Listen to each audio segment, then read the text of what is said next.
కానీ పాదయాత్రలో ఆర్డిటి చేస్తున్న అద్భుతమైన కార్యక్రమాలు కల్లారా నేను చూసా. ఎప్పుడు కూడా బాగా గుర్తు. ఇంట్లో వికలాంగులుగా పిల్లలు పుట్టినప్పుడు కొంతమంది తల్లిదండ్రులు పిల్లల్ని మేము చూసుకోలేమన్న బాధ ఆవేదనతో వాళ్ళు వదిలేస్తారు. అలాంటి పిల్లల్ని సొంత బిడ్డల కన్నా అద్భుతంగా చూసుకునే ఒక ఆర్డిటి పాఠశాలకు నేను అక్కడ ఉన్న టీచర్లు ఆ పిల్లల్ని ఒక ప్రేమతో సొంత బిడ్డల కన్నా అద్భుతంగా చూస్తాం. నేను కల్లారా చూస్తాను. దాని తర్వాత మళ్ళీ ఆ స్కూల్ చూసిన తర్వాత అనంతపూర్ వైపు నడుచుకుంటూ వెళ్ళి మొదటిసారి మాంచో గారిని కలుస్తాం జరిగింది. ఆర్డిటి అనేది ఒక సంస్థ మాత్రమే కాదు, అనేది ఒక మూవ్మెంట్. ఎందుకంటే మీరు చూస్తే ఇప్పటికీ 57 సంవత్సరాలు అయింది ఆర్డిటిని స్థాపించి.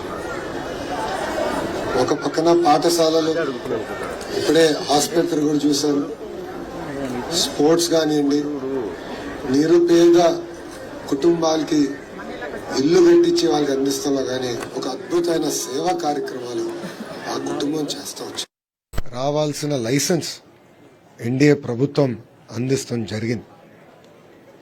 ఇది మేము ఎందుకు ఒక పట్టుదలతో చేశామంటే అద్భుతమైన సేవా కార్యక్రమాలు చేస్తున్నారు. వెనుకబడిన జిల్లాని, ఒక ప్రాంతాన్ని దత్తక తీసుకుని ఇక్కడున్న ప్రజలందరినీ సొంత కుటుంబ సభ్యులుగా వాళ్ళు చూసి ఒక ప్రేమతో వాళ్ళ పలకరింపు,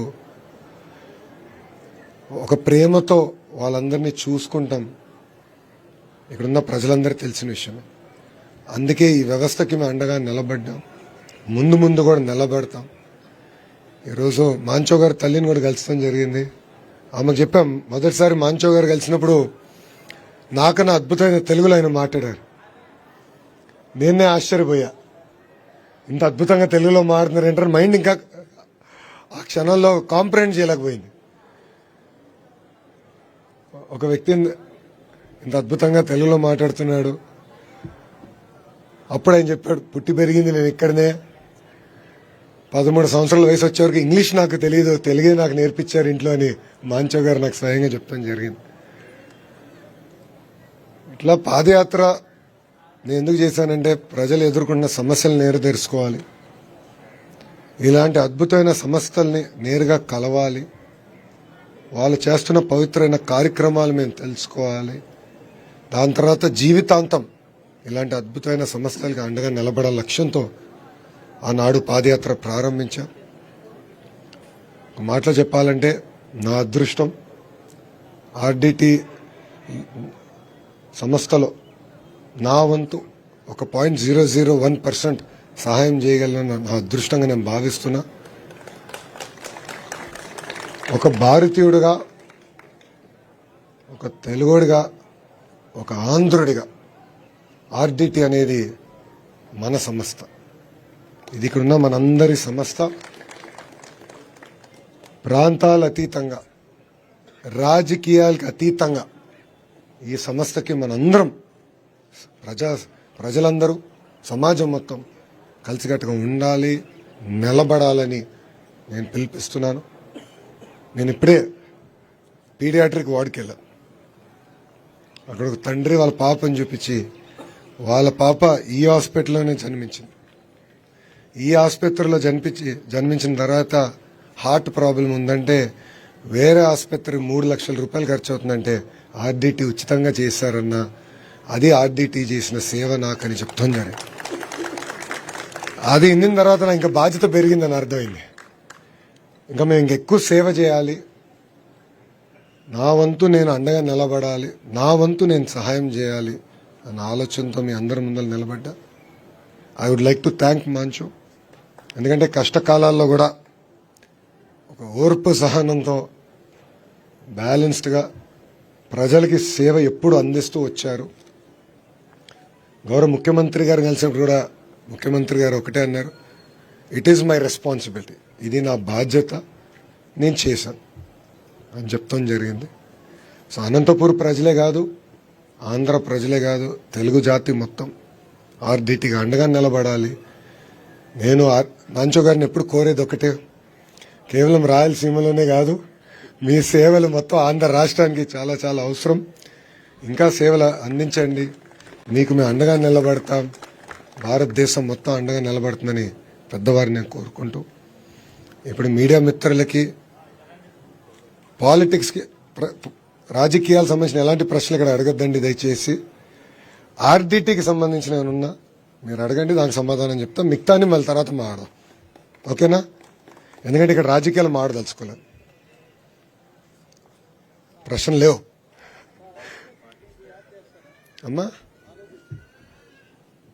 అద్భుతంగా చేసుకుంటున్నారు ఆల్రెడీ. ఇప్పుడు ఏమైందంటే లైసెన్స్ క్యాన్సిల్ అయినప్పుడు ఇబ్బంది పడ్డారు, ఇప్పుడు ఆ లైసెన్స్ తిరిగి వచ్చింది.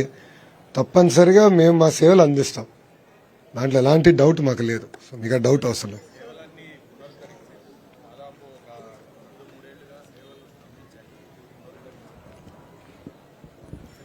సేవలు స్తంభించాయంటాం చాలా పెద్ద మాట గురుగారు.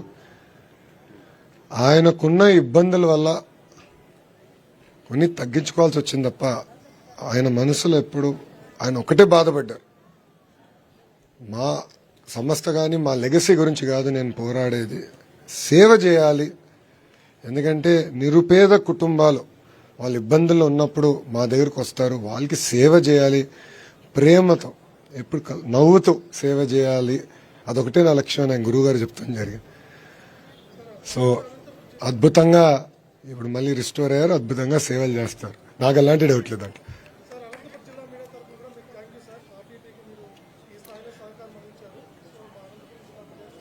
థ్యాంక్ యూ చెప్పాల్సింది మాంచో గారికి. ఎందుకంటే 57 సంవత్సరాలుగా కుటుంబం సేవ చేస్తూ వచ్చింది. మళ్ళీ చెప్తున్నా, 0.0001% మేము ఇక్కడ మా వంతు సేవ చేసాం, అది మా అదృష్టం. We are very proud to be associated with this institution. గురుగారిని కోరుకునేది ఒకటే, రాయలసీమనే కాదు ఆంధ్ర రాష్ట్రం మొత్తం మీ వైపు చూస్తుంది. కలిసికట్టుగా ఇంకా మరింత సేవలు అందజేద్దాం. థ్యాంక్ యూ అన్న, అందరికీ నమస్కారం. Please be seated. Thank you అందరికి నమస్కారం. అందరికి గురువు గారు సైడ్కి రండి అన్న, ఏనే గారు కొంచెం సైడ్కి రండి, కొంచెం ప్లీజ్ అన్న, కంఫర్ట్ లేదన్న. మళ్ళీ నమస్కారం అందరికి. మొట్టమొదట లోకేష్ గారికి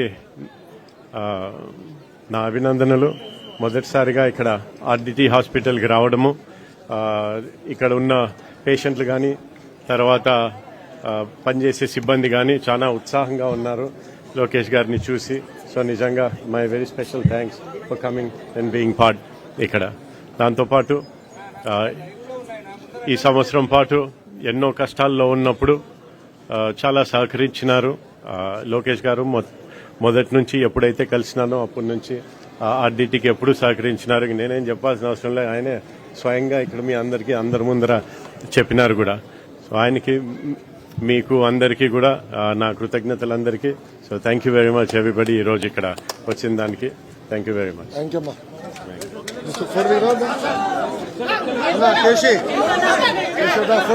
సత్య ఎంపీ గారు అని పార్థసారథి గారు, ఎంపీ గారు శ్రీరామ్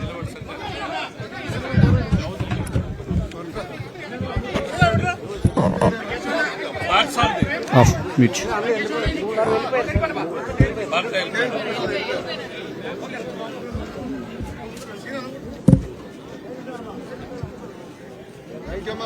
థ్యాంక్ యూ. క్లియర్.